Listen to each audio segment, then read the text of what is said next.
Good evening. I'm Phillip in New York. Let's get right to what America's talking about. Pay to play, or just business. In a rather candid admission, Don Jr. and Eric Trump used the "they made me do it" defense when asked about concerns that the family is profiting off of the presidency. The sons hosted the World Liberty Forum, and on the agenda, the future of finance, which could include upgrading the U.S. dollar with their stablecoin. I think, again, the great irony here is they didn't give us much of a choice.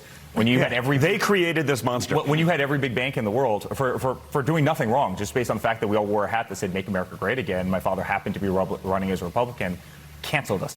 Isn't the issue, though, that their father is making policy that then directly affects their bottom line, right? It's not in a vacuum. The Saudi deal is not just they're throwing money into the U.S. economy. They're literally getting a massive investment, 49% of the Trump company, at the same time that they're getting access to sensitive chips that they were previously denied under a previous administration. Right, and to address your point, it's not politics. You know, Jamie Dimon walked away from Trump in 2021 because under the law, banks have to walk away from anybody that could either be a litigation risk, a legal risk, or a financial risk if you're a bank.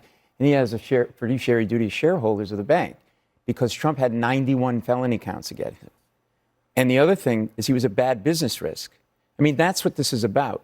It's not this, "oh, woe is me, you made us do it." No, you had 91 felony counts, plus you're bad in business. You failed at water, stakes, airplanes, 4 bankruptcies. You failed at failing 4 times in bankruptcy. So just own it. Just say the banks don't want to give us the money because we're too much of a risk and we're going this other way. So let's playing the victim. It still doesn't disregard part of their premise, which is that the banking sector industry, by and large, has not been favorable to Republicans or conservatives. I think that's how Eric phrased one of his points. The Trump family says that the U.S. dollar needs an upgrade, and they are the ones to do it. So in addition to all the things we discussed, they want they want their stable coin to be sort of like a shadow U.S. dollar, theirs, right, while their father is the president of the United States.